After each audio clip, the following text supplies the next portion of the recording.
Vamos lá. A próxima é quanto do processo criativo eu posso colocar nas pranchas.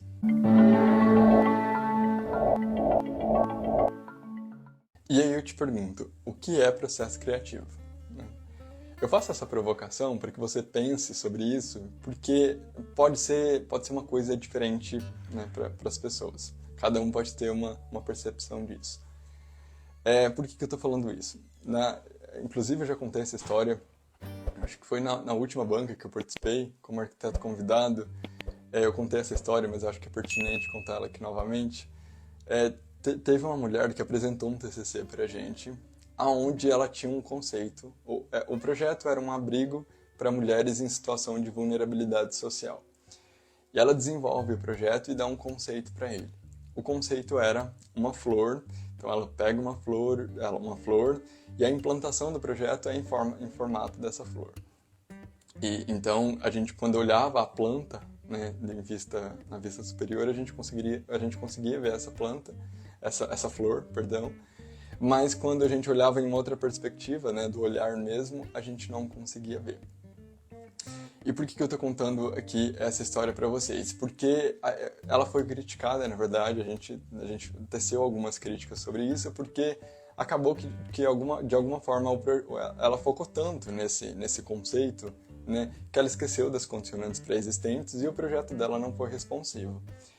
Então, e aí ela poderia, por exemplo, ter pegado esse conceito central, que ela acabou utilizando como espinha dorsal, e ter desenvolvido também o processo criativo, né?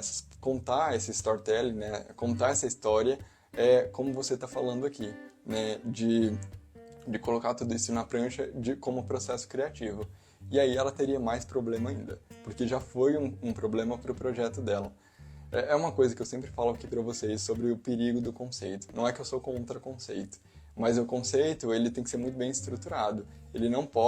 Geralmente ele não pode, na verdade, estabelecer de imediato a volumetria. A gente tem que tomar muito cuidado com isso. Se o seu projeto tiver um conceito, ele estabelece a volumetria, mas de alguma forma não, mas ele é responsivo às condicionantes pré-existentes, aí a gente não tem nenhum problema quanto a isso. Mas se ele estabelece a volumetria sem dar respostas sofisticadas, também é importante, né, do ponto de vista técnico e plástico, aí a gente tem um problema, que foi o caso dela. Então, imagina, se ela desenvolve todo o projeto, ela desenvolveu o projeto em cima disso, e ela também desenvolve, de alguma forma, todas as peças gráficas, ela conta essa história em cima desse processo criativo, ela teria um problema. Por isso que eu faço essa provocação aqui para vocês. Agora, se a sua construção como conceito, eu até mostrei também, tem um projeto aqui, se você não viu, tá lá no canal do YouTube, na verdade, sobre a Escola Guarani Bia, que é um projeto que eu participei de um concurso no México. E aí eu fui obrigado a trabalhar com um conceito, porque era estabelecido pelo concurso. Mas vocês vão perceber que o projeto é totalmente responsivo e o conceito ele vem para abraçar tudo isso e de alguma forma tem essa harmonia. Então recomendo que vocês vejam também esse vídeo lá no YouTube. Mas então, respondendo essa pergunta, deixa eu até ler aqui de novo. Então ela pergunta o quanto, né, de processo criativo. Então voltando, né, que eu estava falando, se você de alguma forma tem um processo criativo bem estruturado, o que seria um processo bem estruturado? Seria um projeto que está respondendo essas condicionantes. Então, vou dar um exemplo aqui. A gente tem um terreno com uma topografia bem complexa. E aí, dentro desse processo, você começa a documentar isso e documentar esse processo criativo ali dentro para documentar como você deu uma resposta para aquela condicionante. Aí sim faz muito sentido e vai agregar muito à construção do seu projeto. Agora, se o conceito for raso e você tentar documentar isso, aí vai ser um problema, entende?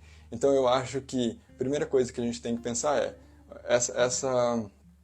esse processo criativo está claro e está bem estruturado? Se sim, documente o quanto você puder, sabe? Porque isso vai enriquecer muito o seu trabalho. Agora, se não tiver tão bem amarradinho assim, toma cuidado e tenta selecionar o que que você acha que seja pertinente para aquele projeto em si, para contar aquela história. Basicamente é isso, assim.